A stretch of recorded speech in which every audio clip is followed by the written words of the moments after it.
خنزاد چٹان صاحب میں آپ سے ابتدا کرنا چاہوں گا.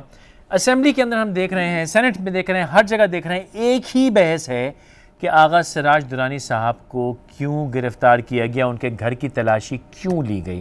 تو اس پہ آپ کیا کہنا چاہیے گا, کیونکہ میں سمجھ نہیں پا رہا کہ اس میں آپ کو اعتراض کیا ہے. بسم اللہ الرحمن الرحیم. دیکھیے جی, یہ تو ہم آپ سے نہیں کہہ رہے, یہ تو ہم کہہ رہے صدر اسحاق صاحب کے زمانے سے لے کے پھر آ جائے آپ سے پرامان کے زمانے پہ, پھر آ جائے آپ مشرف کے زمانے پہ, پھر اس کے بعد چودھری نثار کے زمانے میں, پھر آج کے سلیکٹڈ وزیر اعظم عمران نیازی کے زمانے میں. ہم نے کبھی یہ نہیں کہا ہے کہ لوگوں کو نہیں پکڑے. ہم دو باتیں کر رہے ہیں احتساب کے بارے میں. ایک ہمارا عرض یہ ہے کہ آپ کو احتساب کرنا ہے تو کراس ووٹ کریں. یہ کس طرح کا احتساب ہے کہ ہمیشہ اپوزیشن کا ہی ہو جاتا ہے؟ اس میں نہ کبھی کوئی حکومت کا کارندہ آ جاتا ہے, نہ ابھی اس میں کبھی کوئی جج, کوئی جرنیل آ جاتا ہے. اور دوسرا جو ہمارا اعتراض ہے وہ طریقہ کار پہ ہے. اگر سراج درانی صاحب پہ کچھ الزام تھا یا کچھ تھا, پہلے اس کو بلا لیتے, ان سے پوچھ لیتے. دوسری بات یہ کہ اس کے بعد اگر اس پہ کوئی الزام تھا اس کو کراچی میں پکڑ لیتے, گھنٹہ دو گھنٹے بعد وہ کراچی میں جاتا تھا. تیسرا جو ہمارا اعتراض ہے وہ یہ ہے کہ اس کی خواتین کا کیا قصور تھا جو ان کو حبس بے جا میں رکھا, اس کے گھر میں گھس گئے اور پھر اس کے گھر کی ویڈیو وائرل کر دی.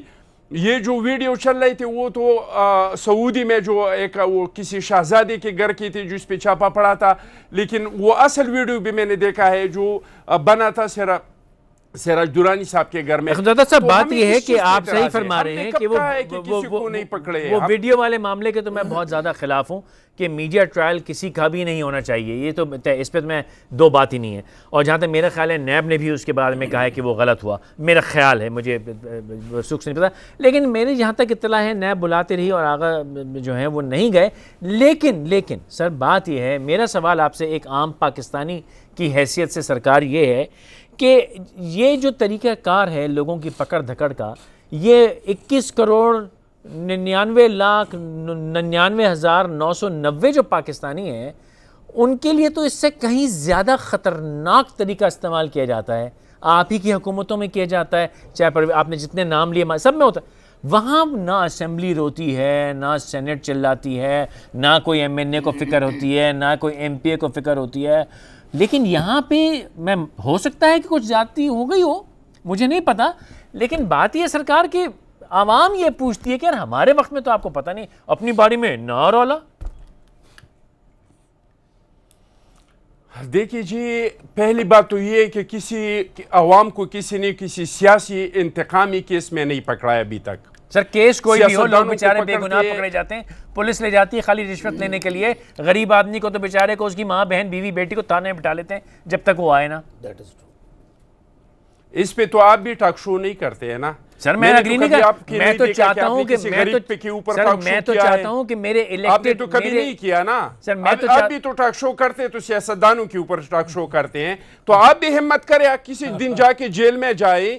یہ روز جو آپ سیاستدانوں کے, آج آپ نے سیاستدانوں کے متعلق کیا آپ نے سر بہت, سر آپ نے جو انٹرو میں کہا, میرا بات سنیں, ایک منٹ بات سنیں. اس کا جواب بھائی آپ پہ آ جاتے ہیں تو پھر آپ بات سننے کو تیار نہیں ہے. میں سنوں گا, میں ایک بات کا جواب تو دے دوں, میں بالکل سنوں گا, میں آپ کو نہیں ٹوکوں گا, لیکن ایک بات کا جواب دے دوں نا سرکار. میں آپ کے سوال کا ہی جواب دے رہا ہوں نا. آپ نے جو کہا کہ آپ عام عوام کے لیے آپ کیوں نہیں کہہ رہے ہیں, اسی سوال کا جواب دے رہا ہوں. آپ اس کو سنیں پھر آپ بولیے, میں سن رہا ہوں. آج آپ نے جو پروٹوکول کا کہہ دیا, ایک تو آپ ایک چیز میں ذہن میں رکھیں کہ پروٹوکول اور جو سیکیورٹی ہے اس میں فرق ہے.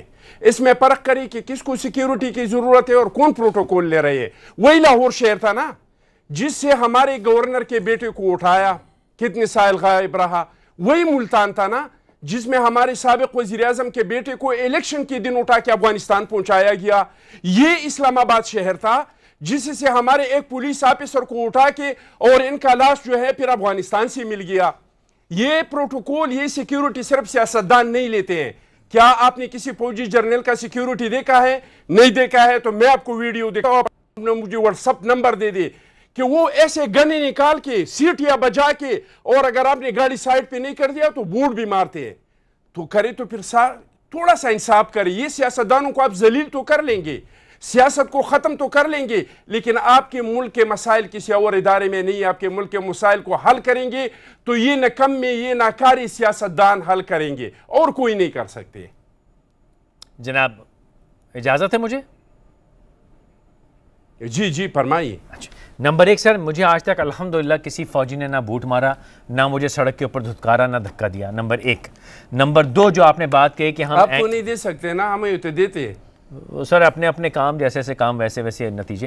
میرا کہنے کا مطلب یہ تھا سرکار میرا کام یہ تھا کہ میں بات سنو فیصل قریشی صاحب، میرا جو کام تھا جب آپریشن ہو رہے تھے میں واحد بندہ تھا جو اپنے علاقے میں لشکریں بنا کے اور سب سے پہلے ہم جاتے تھے، ہماری پیچھے لیویز ہوتے تھے، لیویز کے پیچھے ایپسی اور ایپسی کے بعد آرمی ہوتے تھے. ہم وہی لوگ ہیں، ہمارے یہ کام ہے. آپ نے کبھی اس طرح کیا ہے؟ آپ نے کبھی اس ملک کے لیے بندوق اٹھایا ہے؟ آپ کبھی جانوروں کے ساتھ لڑے؟ میں لڑا ہوں. سرکار میں آپ کی ذات پہ تو انگلی اٹھا ہی نہیں رہا. میں آپ کا میرا کون سا جائیداد کا جھگڑا ہے؟ میں تو آپ کو کبھی زندگی میں آمنے سامنے میری آپ کی ملاقات بھی نہیں ہوئی. میری عرض یہ آپ نے جو اہم بات کی بالکل صحیح کی اور میں اس کا جواب دینا چاہتا ہوں، پھر شوکت صاحب کی طرف آؤں گا کہ آپ نے کہا کہ ہم اینکر بھی تو بیٹھ کے سیاستدانوں پہ شو کرتے ہیں. سرکار یہی ہماری غلطی ہے کہ ہم سیاستدانوں کو الیکٹ اس لیے کرتے ہیں کہ وہ جا کے ہمارے کام کریں. ہمارا نوکری ہمارا کام ہر پاکستانی کا یہی ہے کہ اپنے سیاستدان سے پوچھے. جمہوری فوجی جرنیل سے کیا پوچھنا صاحب؟ وہ تو جرنیل ہم پہ مسلط ہوا وہ عامر ہوتا ہے، وہ تو ڈکٹیٹر ظالم ہوتا ہے. ہم نے جن کو الیکٹ کیا ہوتا ہے ہم انہی سے سوال کریں گے کہ وہ ہمارے سر پہ کیوں بیٹھ گئے.